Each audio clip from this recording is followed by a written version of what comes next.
दुनिया के सबसे बड़े, दुनिया के सरकार, जिन्हें लोग भगवान कहते हैं, अलग अलग कौम के लोग, कोई अल्लाह कहते, कोई कुछ कहते, कोई कुछ कहते, और अपने को बड़ा बता करके दूसरे को नीचा दिखाते हैं। अल्लाह वाले भगवान को नीचा दिखाते, भगवान वाले अल्लाह को नीचा दिखाते, कोई समता दिखाते हैं कि समान हैं।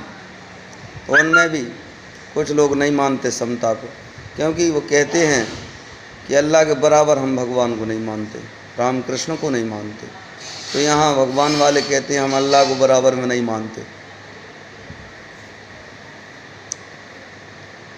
इस तरह से तो बातें उलझती चली जाएंगी, और हमें उस तरफ देखना है कि वाकई जो सर्वोच्च सत्ता है, सबसे बड़ी ताकत है, उसने जो उद्देश्य रखा होगा, जिस लक्ष्य को लेकर के उसने अपना ज्ञान प्रचार किया होगा,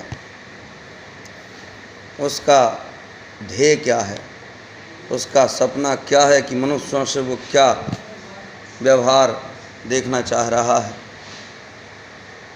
और मनुष्य उसके लिए अपने को साबित कर सकें। ये सिद्धांत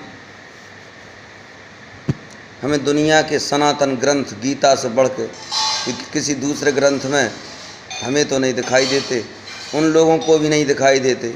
ईसाइयों ने भी कई ने प्रचार करके कहा है, मुस्लिमों ने भी गीता का समर्थन किया है, लेकिन जो कुछ बेईमान लोग हैं वे सब में ही हुआ करते हैं। इसलिए सच्चाई को स्वीकारना बड़ी टेढ़ी खीर है, और सत्य को ना स्वीकारें और उससे जो गफलत में पड़ते हैं, परेशानी में पड़ते हैं, यह हम प्रत्यक्ष देखते हैं। इसलिए हमें अब भय नहीं है, हम निर्भीक होकर दावा कर सकते हैं कि गीता ग्रंथ अद्भुत तो है ही। इसलिए वेद व्यास ने यूं ही नहीं कह दिया केवल वो दूसरे धर्मों से श्रेष्ठ है, ये तो अलग है बात। अरे अपने धर्म में भी अन्य ग्रंथ जो हैं उनसे भी श्रेष्ठ है गीता। यही सच्चाई है। इस सच्चाई से जिसे मोड़ना हो मोड़ ले,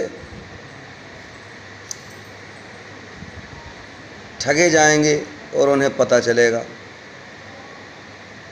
ऐसे दुनिया में कई गप्पी हो गए हैं, ठेलने वाले हो गए हैं, कौन कौन की माने, किस किस की बात सुने। इसलिए हमने तो अपना रास्ता चुन लिया है। व्यास जी कहते हैं, गीता सुगीता कर्तव्या किमन्हि शास्त्र संग्रहे, या स्वयं पद्मनाभश मुख पद्मनाभ उद्विनीहि श्रुता।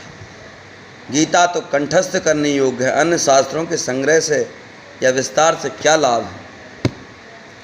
जो स्वयं साक्षात भगवान श्री कृष्ण ने प्रत्यक्ष कही है,